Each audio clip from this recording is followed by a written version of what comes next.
According to the Hazing Prevention Network, 1.5 million high school students experience hazing annually. 47% of college students have previously experienced hazing.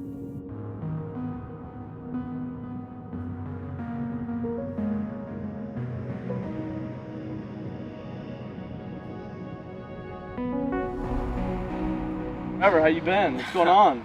Been, trying to stretch myself thin with these college groups. I hear you, man. I've been trying to look into some clubs too, but I just haven't found the time with all this homework and work I have to do. So Yeah, with these college groups, I'm just trying to make sure I make the most out of these college years and just making everything work. yeah, dude, that's awesome. Just make sure you're leaving enough time for your classes and stuff. I know that stuff can be pretty overwhelming. So Oh yeah, don't worry about me. Once I get done with these initiations and stuff, I'll be able to focus on things that's more important. initiations, like for a fraternity and stuff, You know it. I need to prove that I belong in these ranks. I didn't know they still did stuff like that. I thought that was abolished a long time ago. Tons of places do it. It's not as bad as it seems. Dude, I'm worried about you, man. I mean, I know that stuff is tradition and everything, but I don't know. It doesn't sit right with me. I mean, a little character building never hurt anyone, and besides, I'm tough enough for it. I know you're tough, but some of those things can get pretty wild, and I don't know. It doesn't sound like you, man. I mean, I swear it's not as bad as it sounds, man. You just gotta kind of look at it as boot camp. You crawl through the mud and you go through the ranks, but once you're done and you get through there, you come out a better person, and it's a better brotherhood. At least that's what they told us. I mean, I get the brotherhood aspect, but I mean, did you get hurt or anything? I mean, you don't look so good. You sound bad. I mean, I feel like something's off with you, man. I mean, it's just mainly horsing around. I get that. I mean, have you tried talking with anybody about it or anything? Like, I feel like that's not something you should be doing, and it seems a little wrong.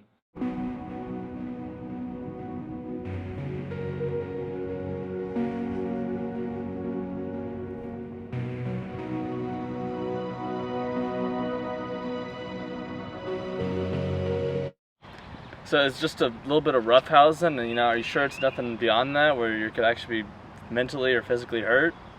Well, I mean, it's nothing that should be too deep. I mean, what does losing a bit of sleep in the grand scheme of things have to do with anything? I don't know, man. I feel like we come to college and school to get our education and do that, and sleep deprivation, that'll affect your classes, affect your outside stuff, and even affect you driving around and stuff. You can cause a wreck doing that. So I think it is a bigger problem than you're making it out to be, and I don't want to see you end up dead or hurt like that from that. So with all that being said, I feel like you should go and tell somebody about this. Wait, no, no, no, no, no. I don't think I should really do that because that will reflect really poorly on me if I was the reason why this stuff got shut down. I don't even think I'll be able to stay in a fraternity. I mean, this is sounding a lot less like horsing around and having fun and a lot more like hazing, and that's not okay. Wait, hazing is illegal and that doesn't happen on college grounds no more. You said it yourself that like these hazing activities are part of the process. So what's to stop your organization and other organizations from doing that in a secret kind of format? I mean, even that may be true, but what's the difference between hazing and initiation traditions and the right old of passage? I mean, instead of having ways of humiliating yourself, injuring yourself, or causing harm to somebody else, I feel like you could take approach more with like building up teamwork and working as a team to accomplish a goal or serving your community and stuff like that. I feel like that would be a much more productive way than the dumb stuff they're having you do right now.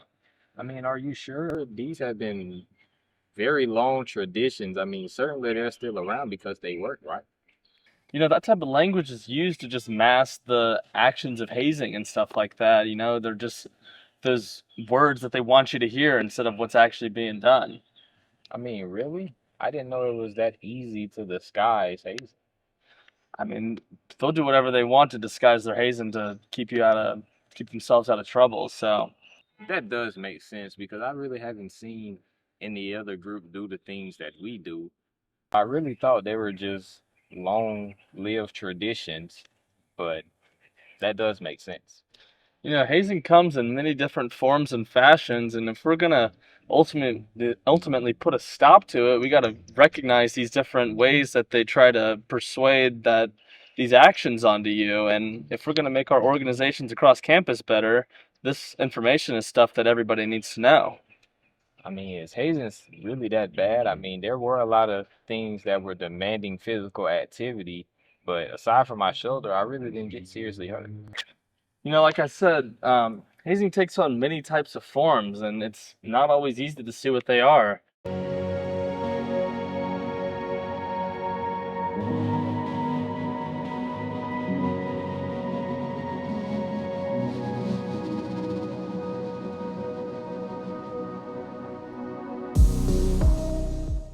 Regarding these traditions can really get you ostracized from many social groups, especially with fraternities being one of the most common clubs that freshmen enter when they get here at college. And, disregarding them can really just keep you from making those first couple friends you had the opportunity to make and can give you a bad reputation. Yeah, well, if you don't want to come forward straight up and say something, they have the hotline number that you can dial or text to report these kind of actions and make it aware indirectly, so in an anonymous way.